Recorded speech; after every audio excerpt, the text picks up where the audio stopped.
Right. Welcome to week. What week is this? Anyone? Week 10. We're in week 10. Can you all see my screen? Are you seeing my screen? Yes. Okay, We can good. see it. Right. As usual, stop me anytime if you're not seeing the screen or you're not hearing me clearly. Please do so. But otherwise, I am kindly requesting you if you can mute while you're listening, and when necessary, then you can unmute yourself in order to share or give a feedback. So can I kindly ask people who have kids still running around outside the classroom or close to you, mute yourself and unmute when you want to say something. Otherwise, we're going to make a start. Those of us who are late, welcome. And thank you all for at least making an effort to join this week. As usual, we start off by looking at our notices for the week. And so far, as of this morning, we have 15 forums. We're in week 10, so your week 10 should contain 2 forums. One is for forum 14 and one is for forum 15. My apologies that I just open up or activate the Moodle this morning because I was down with flu over the weekend.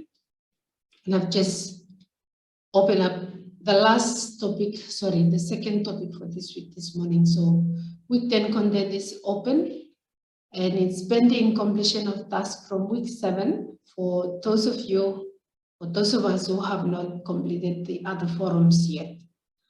And again, I'm just giving a friendly reminder to us that make sure that you attend to one task at a time, you work smart, work with a willing heart, and be mindful of external disturbance factors, but make sure that you're motivating yourself. And the topics that we will look at this week is not only for us to take it as a learning content, but also to practice in our lives as well. New assignment due dates, as we are all aware, assignment 2 is due Friday this week, and this assignment is to be sent via email. There is no Dropbox for you to drop your assignment into it, so make sure that you send it through email. So far, there's only one student who has sent me a test mail to ensure that her email is working. So it is a video presentation. Our assignment number 3 is a research project, and it's due in week 14, which is 4 weeks time, the 15th of next month, which is about a month away, starting tomorrow. And then we also have another reflective essay, which is the second part of assignment number 2. Sorry, assignment 1, and this one is due by the end of next month, which is the end of the semester as well.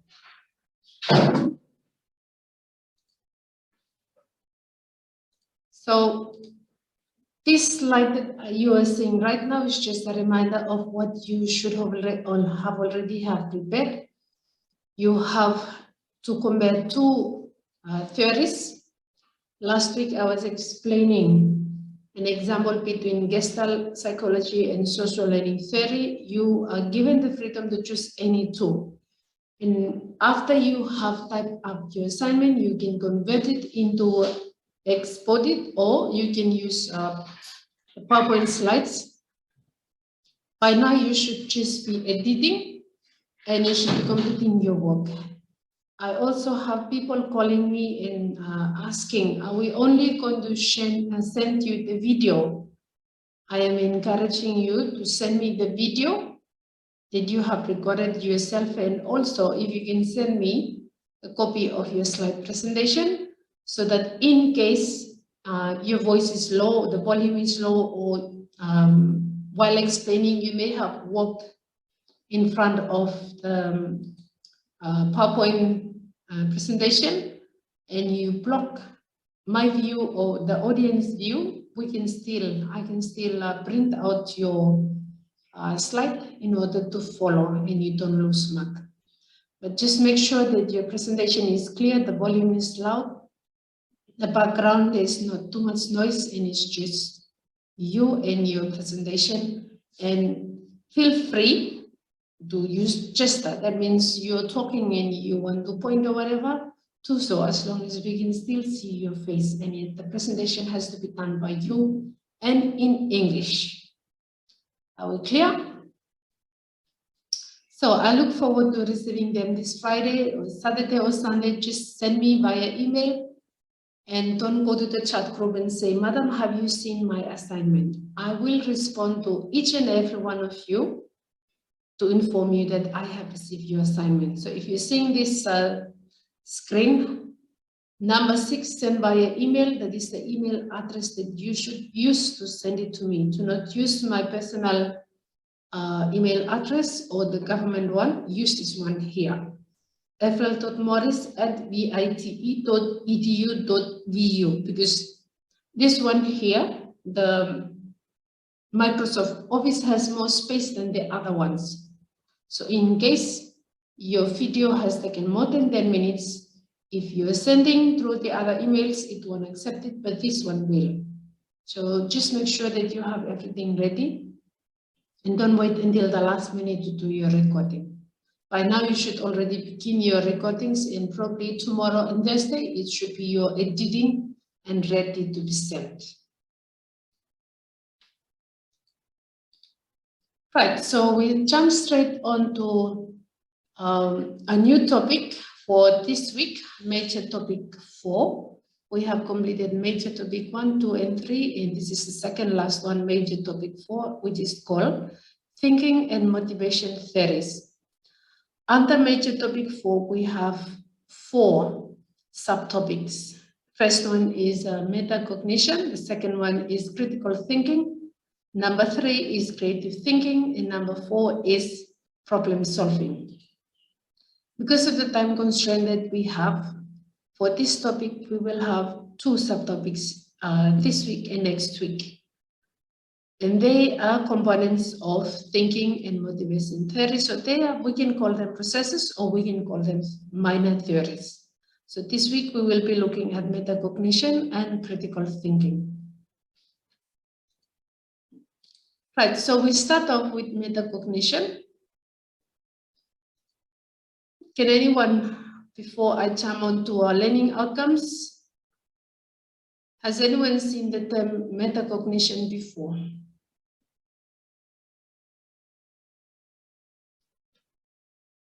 Are you with me?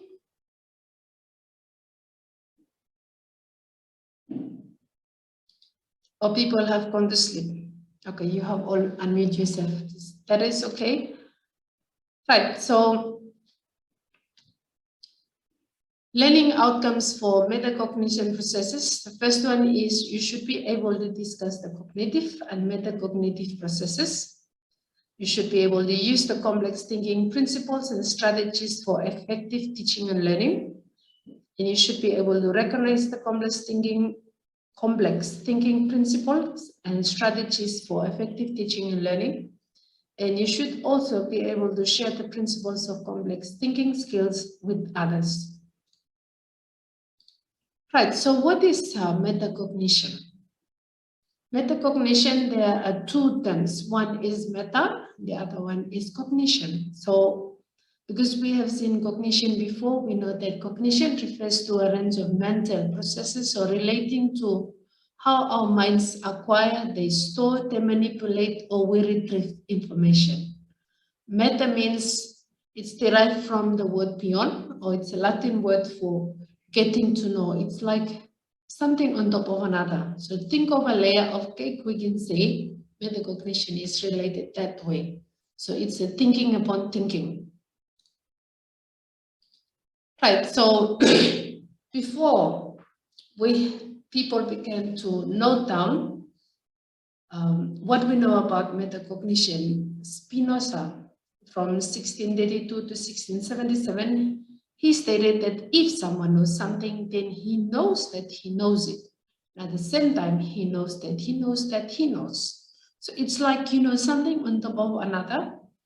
For instance, if you are sitting right now, you know that this is day to day is Tuesday, because you know so. We cannot question it. We cannot say no, but we can call it another day. So that is what metacognition is about. You know that it's Tuesday. There's certain things that we cannot question, and we think about why is that so. We cannot think about it. We just accept it, and we know that you know. So there are various definitions of metacognition. The first one being metacognition is, putting simply, thinking about one's thinking. The second one says, more precisely, it refers to the processes used to plan and monitor, assess one's understanding and performance. Metacognition includes a critical awareness of A, one's thinking and learning, and B, oneself as a thinker and a learner. And Cross and Paris in 1988, defined it as the knowledge and the control the children have over their own thinking and learning activities. So among the different generations or age group, different people will always see themselves as someone who is thinking and learning, and also it will differ as well. In the history of metacognition, the word metacognition was first introduced by John Flavel in the early 1970s. And he based it on the term meta-memory that was previously used by the same scholar. But he views a learner's knowledge of their own cognition definition as knowledge and the knowledge phenomena. So metacognition is often referred to as in literature as thinking about one's own thinking. So for instance, if I am thinking about how do I think, I might say, okay, I'm a fast thinker, or I'm a slow thinker, or I'm not thinking deeply enough. Are there any other way of thinking about this? Should I be writing it down? Should I be saying it to myself? So that is what metacognition is all about. And the last point here is it is usually related to the learner's knowledge, your awareness, the control of the processes by which they learn. Sometimes people say, oh, I've been thinking a lot, I am having a headache, or I'm thinking a lot, I think I should go and take a break. So that is what metacognition is about. And as the statement in blue says, metacognitive learner is thought to be characterized by the ability to recognize, evaluate, and where needed, reconstruct existing ideas. So components of metacognition, there are three components: metacognitive knowledge, which refers to the awareness of the individual's processes about themselves and other people as cognitive processes. So we respect our own levels of thinking and knowledge, and we also recognize other people's, especially teachers. We know that there are 33 children in our class, probably about 5 of them will think about the same level, because even though they are writing their answers in their books in different corners or different places where they're sitting, they come up with the same idea. So you know that probably Tom's ways of thinking are similar to Alex's one. Next one is metacognitive regulation. Has to do with people's control over cognition and learning experience through a set of methods that help people regulate their learning. This is to do with a lot of things that we get our hands on. And the next one is metacognitive experience. Involve cognitive efforts that are currently taking place.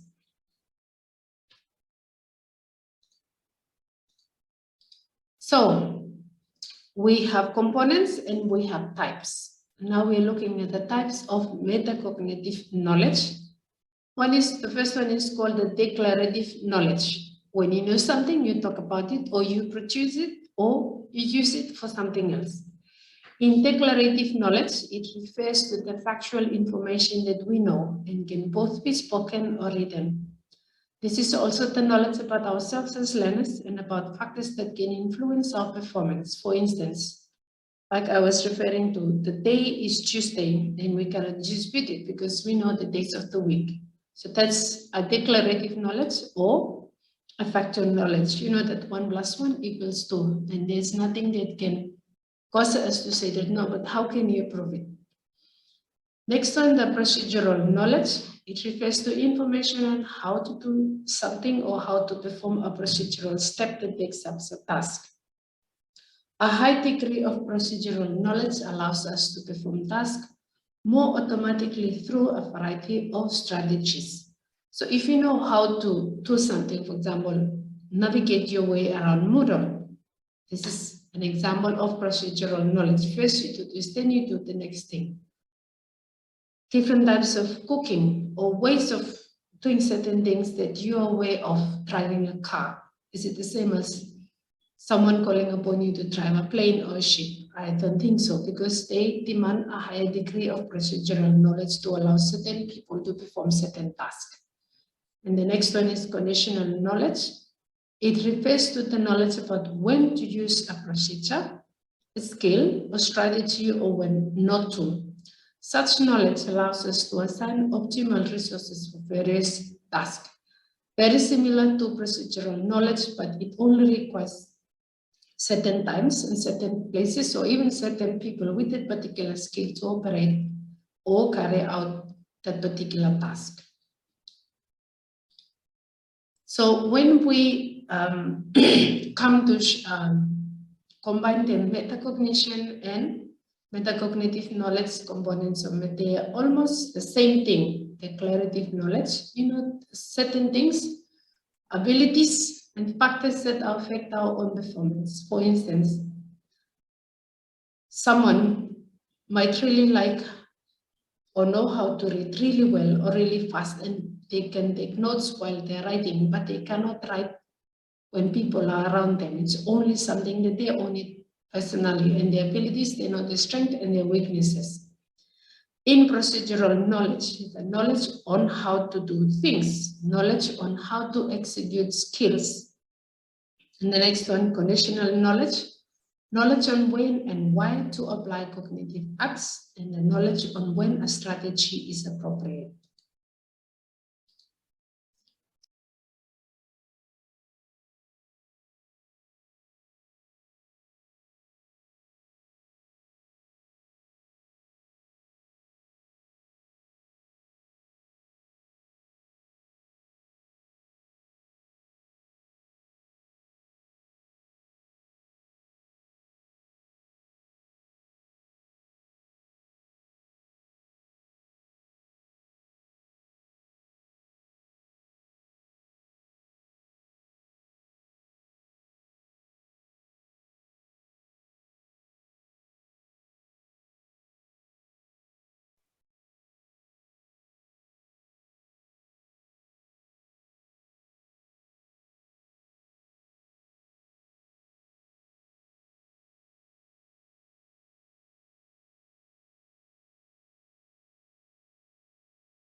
Hello.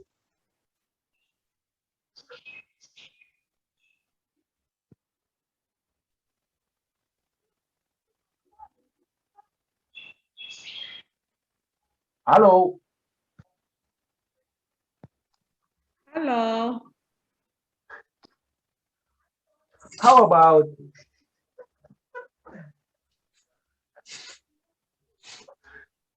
Technical problem, you play with.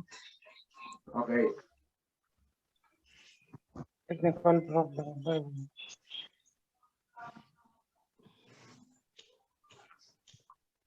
Ayo.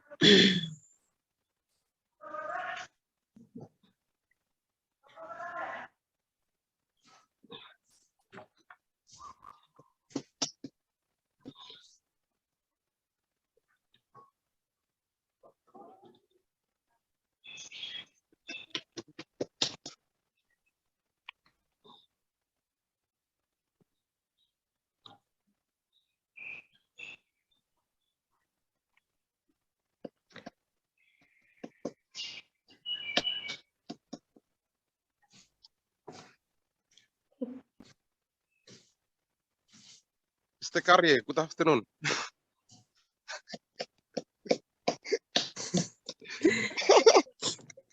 Sorry. Hi. Let me wrong.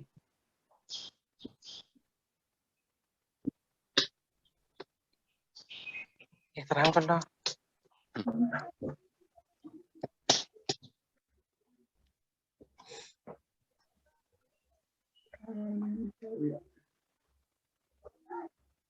Hello.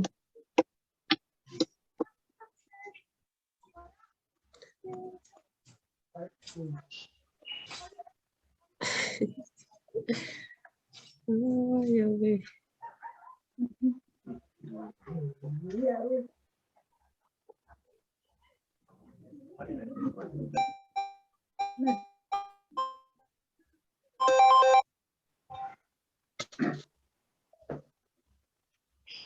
About metacognition.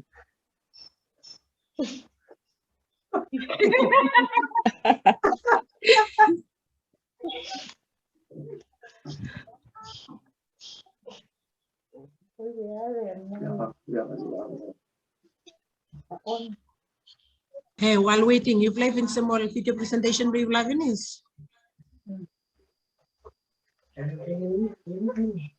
I understand them please come. It's like wait you. Diane.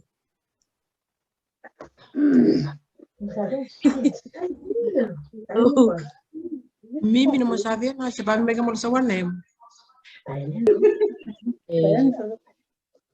Hello, Diane. Hello, Diane. Hi, hi. Hi, my sis. Effrel is at October, but I think me and it's a man. Caroline, you know what it you know what we discuss some video presentation you make them right after you finish. What am I recording?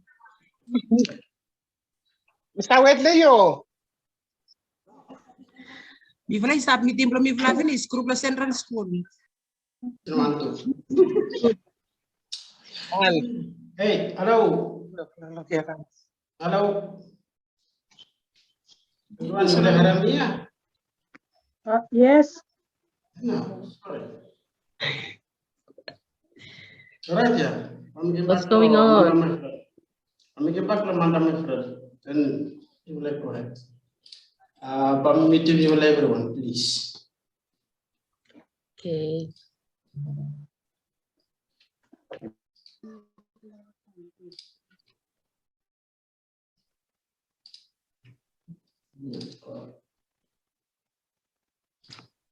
Okay. Okay, thank you, Mr. Lawe. Actually, me post, you wait there because there are people where leave disrespecting.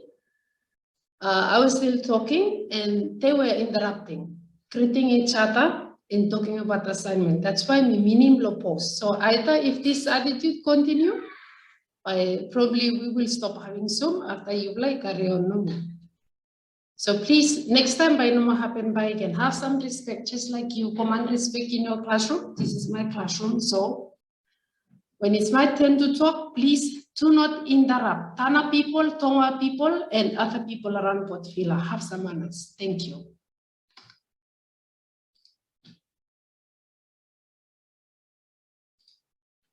So we should be here, skills in metacognitive regulation. You only interrupt if you are not hearing or you're not following anymore.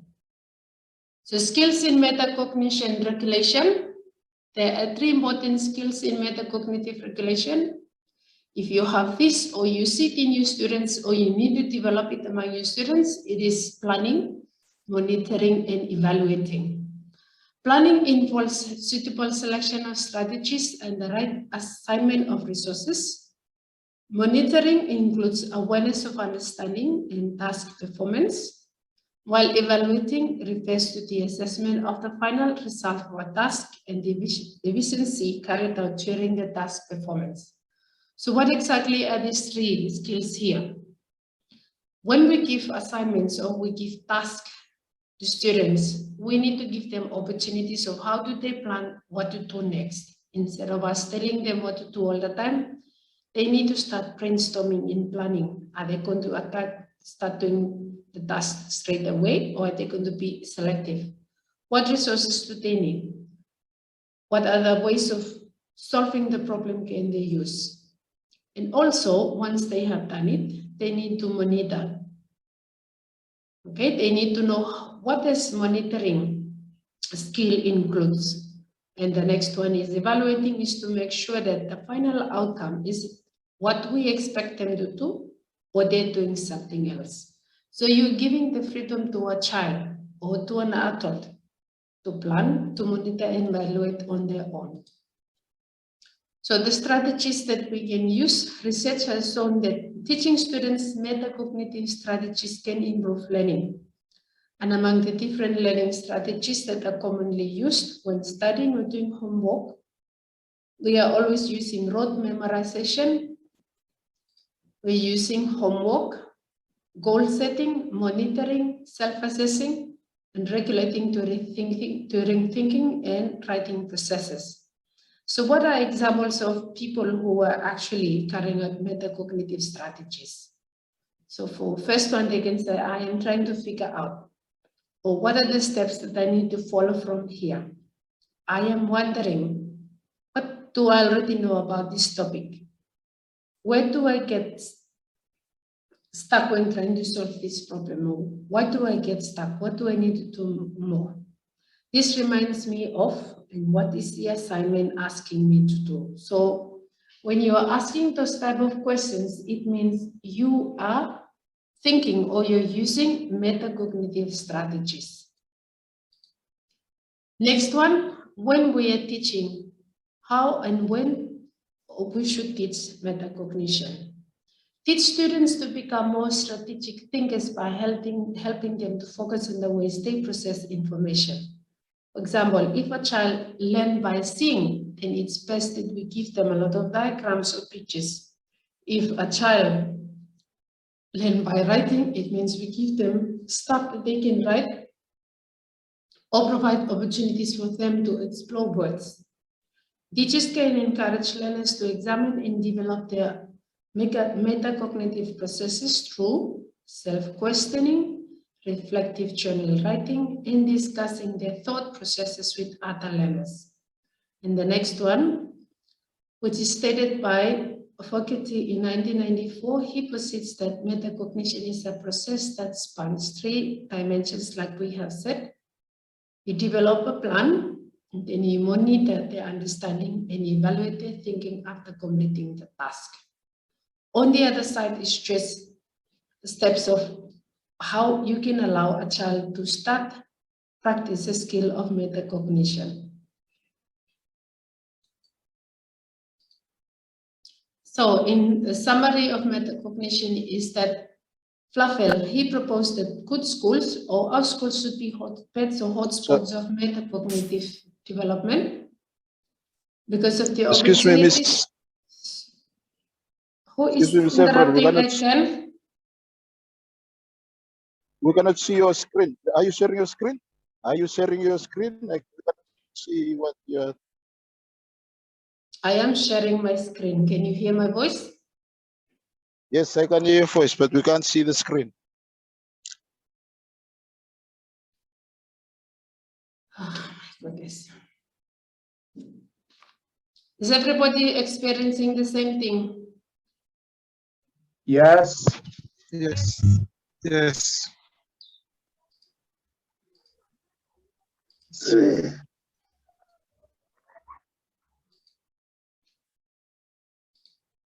Can you see the screen now?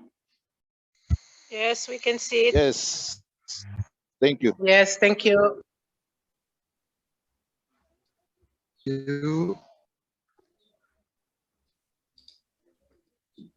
Okay, so we're in the summary of metacognition.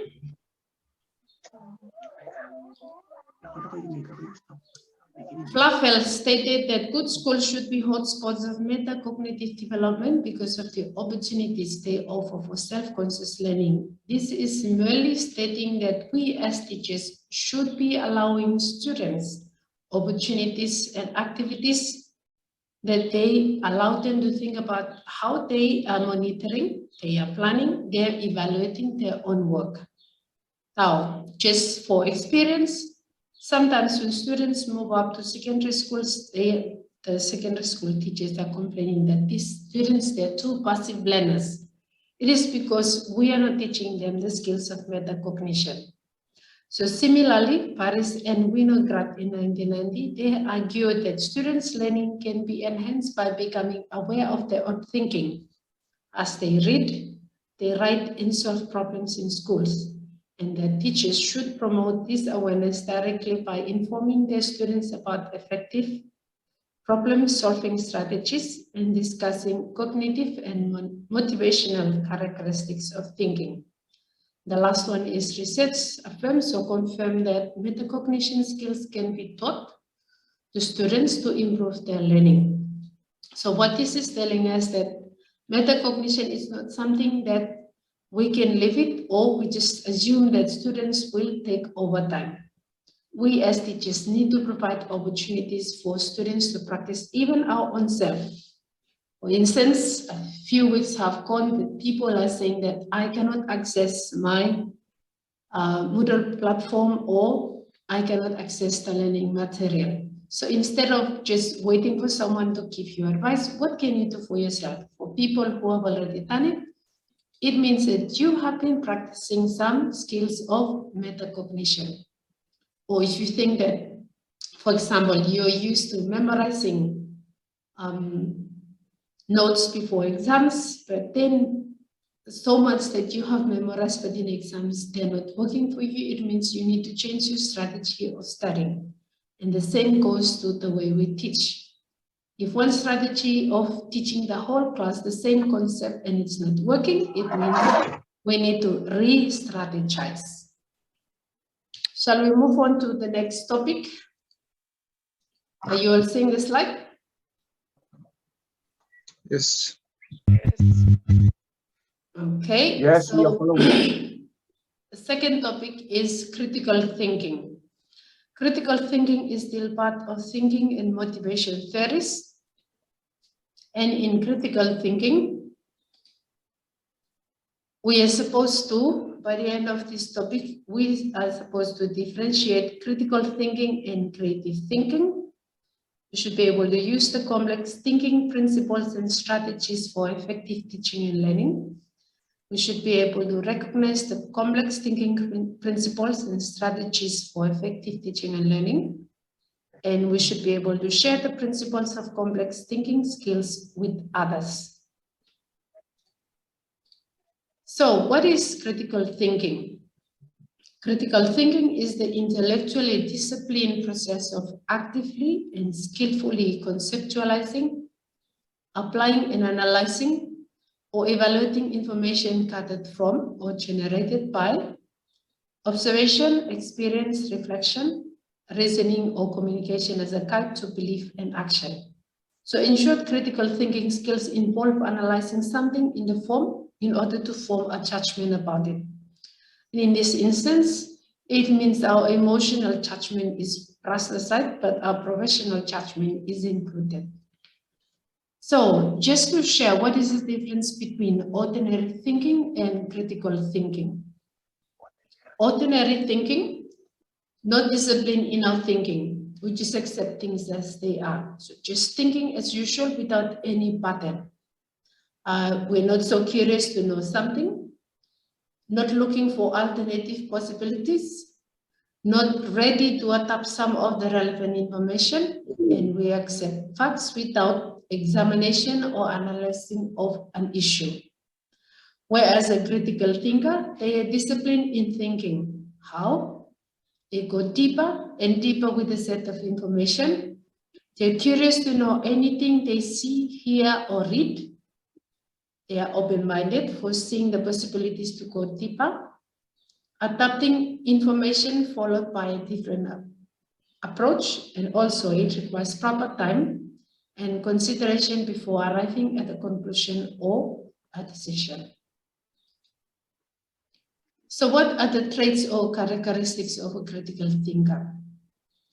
A critical thinker does not take the assumptions of a topic for granted. Instead, the critical thinker thinking involves criticizing what you are seeing or you're viewing.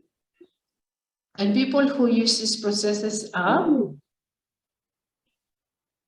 they use these three processes. They deduct, they induct, and they also abduct. So what do these words mean? Deduction includes the critical thinking skills that involves drawing conclusions based on the facts at hand. Okay, so if someone, for example, have cut their hand using a knife, they accept it as it is. They don't say, no, it's because the grandfather has just died and that is the spirit who is the one who caused the hand to be cut. The next one in induction includes the critical thinking skills that involve drawing conclusions based on a generalization. For instance, I have symptoms of a flu. So if I am going to go to a clinic tomorrow, the first thing the nurse will tell me that go and take the treatments for flu because of the symptoms. And the next one, the last one is the abduction. Includes the critical thinking skills that involve coming to a conclusion that it's most likely or logically based on the small amount of knowledge that you have. For instance, if you see your children's cat up on top of a tree, your assumption would be that it has climbed by itself or it has gone up to the roof of the house and jumped across to the tree. So you have several conclusions to draw from, but you can also, it was dropped by a helicopter onto the top of the branch or onto the branch of the tree. So that is what adoption is, but you don't draw conclusion until you exhausted or you make up your mind that these are the possibilities of it happening. Next one, critical thinkers learn to focus. So how can we know that someone or a learner or even ourselves are critical thinkers?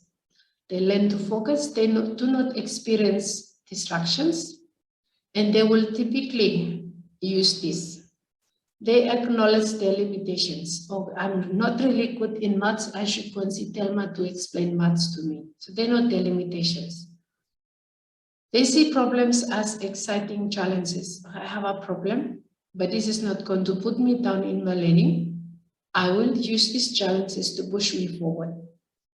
They have understanding as a goal. Whatever they set to do, they need to accomplish it. They use evidence to make judgment. I think the cat jumped from the roof to the tree because I had a jumping sound. So you have evidence to prove that it happened. You don't just assume. Are interested in other people's ideas. When other people are sharing their ideas, they are eager to listen to and they accept them. They're skeptical of extreme views. If someone said that, oh, they can walk on air, so they think, is this person from the earth or is this person just being, talking about themselves? So you need to question what they see as not normal, and they think before they act. They avoid emotionalism. Okay, in a critical thinker, whatever they use evidence, but they didn't use the emotion by crying so that you get people's attention to agree with you, or use the talking in a sorry kind of way so that people become to agree with your idea that it's the best, even though it might be not the best in the room.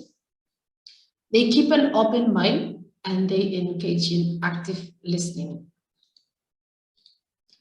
Next one, in the classroom, critical thinking in the classroom, how can we identify them and how can we differentiate them? So we are going to look firstly as people who are not critical, effective thinkers, how they attend to problem. They cannot determine where and how to begin. They convince themselves they lack sufficient knowledge. They jump in hastily from one part to another. when they are writing or they're talking or they're expressing themselves. They tend to distract their reasoning and lack confidence in themselves. And they lack a critical attitude and take many assumptions for granted. So when they cannot do this, they start talking about the personality or characteristics of a human being instead of focusing on the idea of a person. Effective problem solvers, they will read the problem and decide how to attack it. They bring their knowledge to bear on the problem. They solve a problem systematically by simplifying, define, and then break it into parts. They trust their reasoning and experience, thus boosting their confidence. And they maintain a critical attitude throughout the problem-solving process. For instance, they can argue in a debate, but once they go through the door, they're still friends. They don't take it personally, all emotions are thrown aside. And that is what a critical thinker does. So, in a critical thinking situations, for you as experienced teachers, we are using a lot of Bloom's taxonomy. Now, in the Bloom's taxonomy, we are only familiar with the cognitive one, but there are 3 domains of Bloom's taxonomy: the psychomotor skills-based, the affective, and the cognitive part. So the domains of the psychomotor is to do with actions. We either to engage in typing, playing, or to do hands-on stuff. In the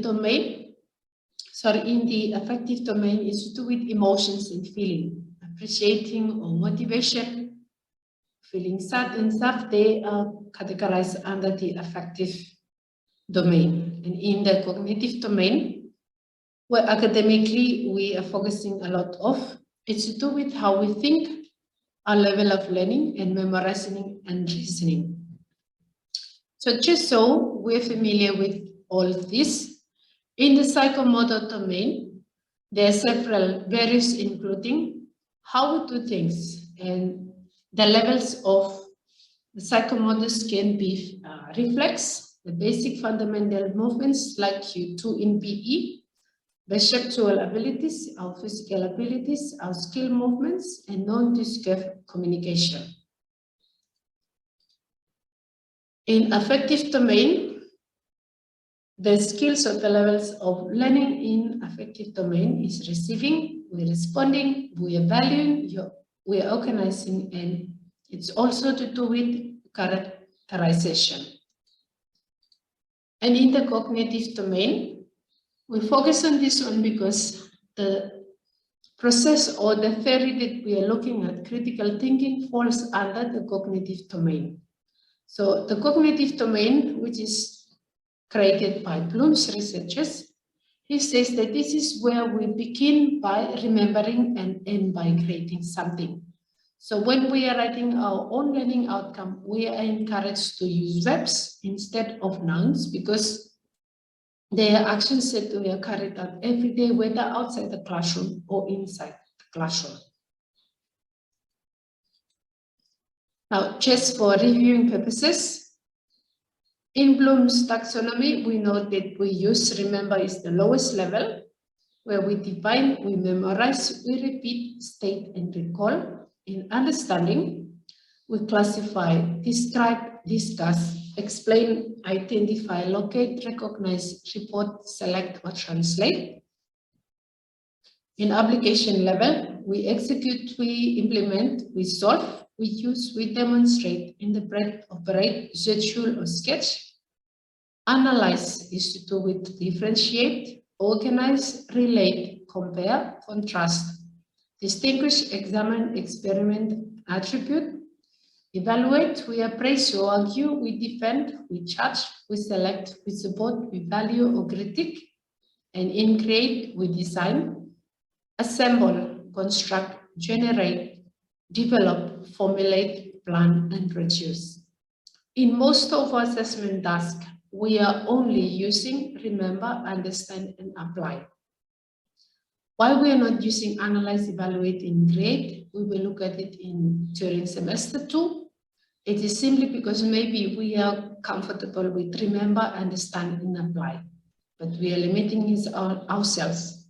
Whereas in tertiary studies, if you look at your assessment tasks, they are always beginning with either you analyze, you evaluate, or you grade something. So it becomes a higher level of thinking. So critical thinking will focus more with analyze, evaluate, and grade. And it's not too late or it's not too early to start introducing this in early classes. Even as low as kindy, we should be using all these levels of learning. So in critical thinking, what skills do we want to acquire for ourselves and also for our learners? Firstly, is the skill of interpretation. Can we categorize? Can we decode? Can we clarify meaning? We also need to develop the skill of analysis. Examine ideas, you identify the arguments, we identify the reasons and the claims. The skill of evaluation, the skill of inference, the skills of explanation, and also we need to develop the skill of self-regulating. Look at our own self, and we also correct our own self instead of pointing at other people's mistakes all the time. Let's examine ourselves first. So the benefits of critical thinking in education. This is not only, don't think just for your students, but also for yourself. It says it allows the student to decipher problems and think through the situations in a disciplined and in a systematic manner. And through a critical thinking ability, a student can comprehend the logical correlation between two different distinct ideas. It is to able to rethink and re-justify their beliefs and ideas based on facts and figures. Critical thinking skills make the students curious about things around them. A student who is a critical thinker is creative and always strives to come up with out-of-the-box solutions to integrate problems. And I'm just going to read the last one. Critical thinking skills can make students terrific communicators because they have logical reasons behind their ideas. So, examples of activities that we can use to promote critical thinking in the classroom. There are several in your handouts or in your attachment files, but I have chosen 3 here. How can you develop critical thinking skills in class? The first one is you can use worst case scenarios where you can divide up students and you give them example. If you are stuck on an island or in a forest or your house suddenly get caught on fire, what are you going to do? So the students will come up with creative solutions to how to address the imaginary problem. And besides encouraging students to think critically, this activity will enhance teamwork, communication, and problem-solving skills of the students. Number 2, it says keeping a drill. In this activity, you can ask students to identify a real-world problem in their schools or community or their city. And after the problem is recognized, students should work in teams to come up with the best possible outcome for that problem. For instance, we're not going to talk about problems for big people, but we can start talking about problems affecting these young ones. For example, the use of marijuana. Is it safe for them to start taking alcohol at an early age? Or the problem of what we call chosen jostling. Why is it creeping into our schools? So real life situations where you allow students to talk about what are the advantages of involvement, what is it harmful about this activity. So this type of activities allow students to start thinking ahead instead of us just giving instructions or giving talks and awareness all the time. Let the kids find the solution to their problems themselves. Number 3, create and invent. This one is a bit challenging, but it says you divide up students, you can present the problem, or they can build models.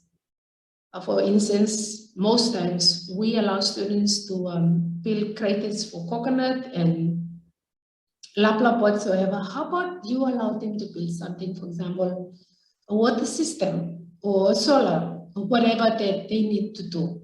So it becomes their own creativity. If they need to do research, they can do research. But it has to be their own creativity in class for things that will help them.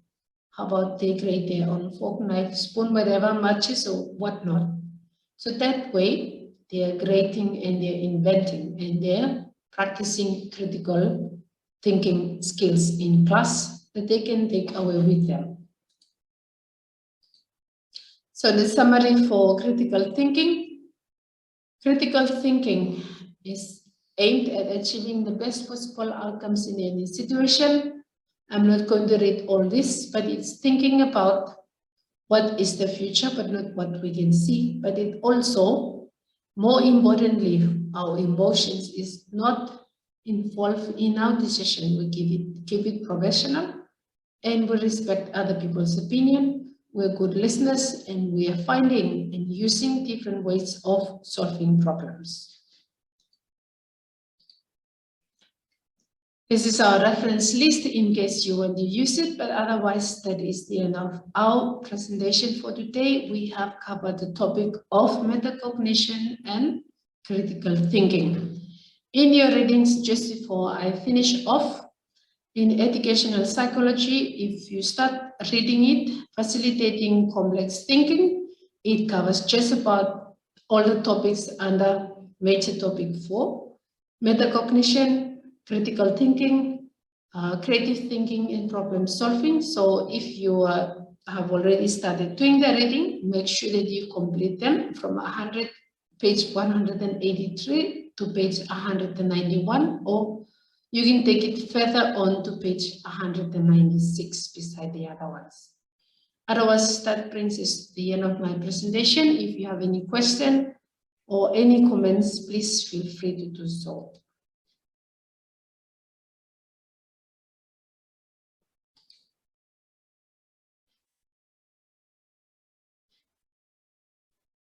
Are you allowed to talk now? So you can unmute yourself.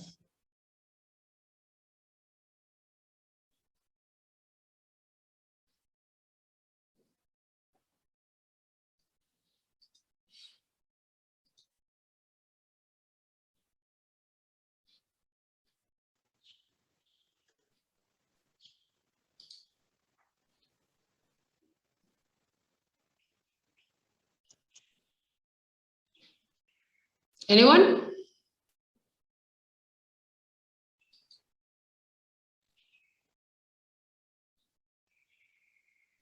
We have about 3 more minutes before 4 o'clock. Past 4, sorry. Yes, go ahead, speak up.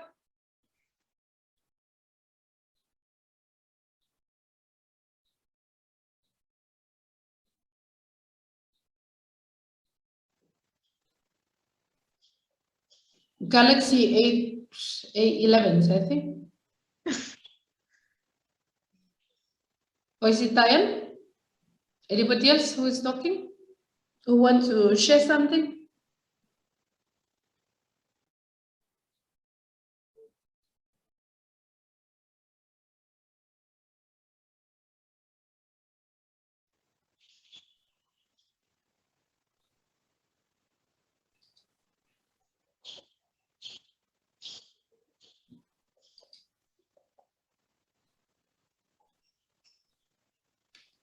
Kawinu group, you okay? Yes, we are okay. Thank you. Any others who have any question or any comments regarding the assignment before we finish off?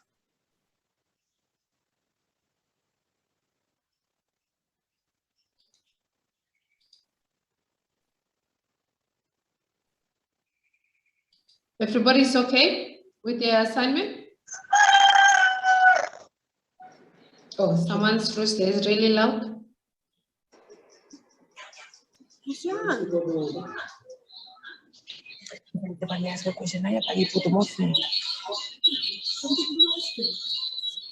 Yes, someone is raising their hand. Go ahead with your question, Taya. Okay, thank you, Mrs. Morris.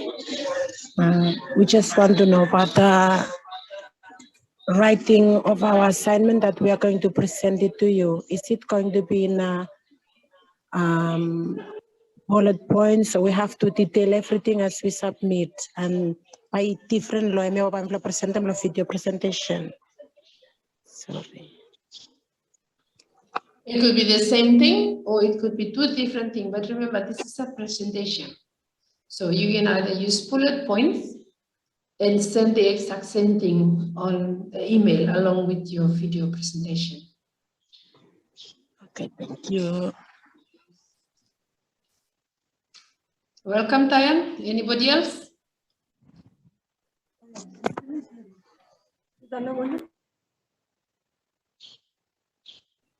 Anyone else who's struggling? Or wish to ask a question that they know it will benefit everybody else?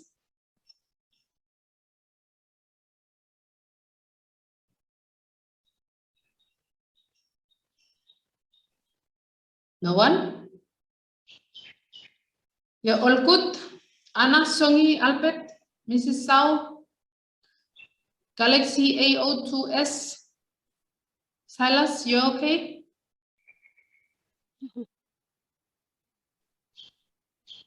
And please don't confuse assignment due dates. People were calling last week saying that this assignment was due last week.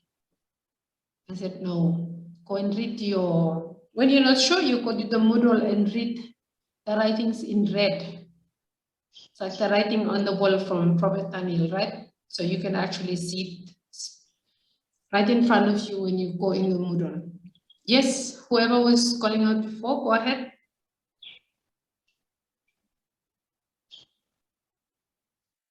Is it Songi or is it somebody else? Effrel? Yes. Yes, this is Songi. Thank you for the nice presentation. By the way, on behalf of myself and my other colleagues, I would like to apologize on what happened earlier. It's okay, just make sure it won't happen But again. I have one Because question timing. about the Go assignment. ahead. Do we have to use a projector? Because in some cases, like us, like myself here, I do not have access to a projector for the presentation. So we cannot hear you. Can you repeat yourself and talk a bit faster?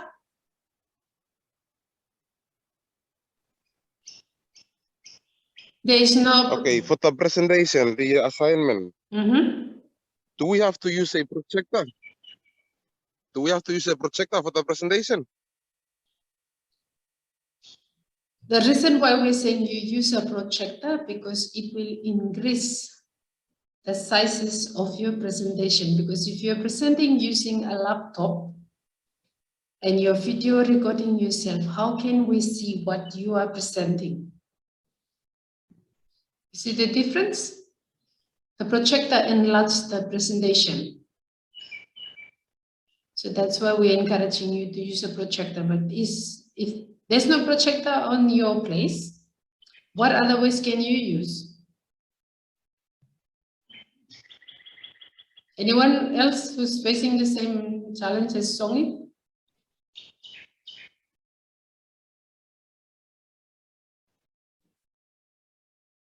So what do you think you can use beside the projector? Maybe you can use two laptops. You can use your laptop. What else? And it means you have to set your camera really close, really up close, like we're doing here right now. But it depends on the quality of the camera and whether it can zoom to take up the whole screen.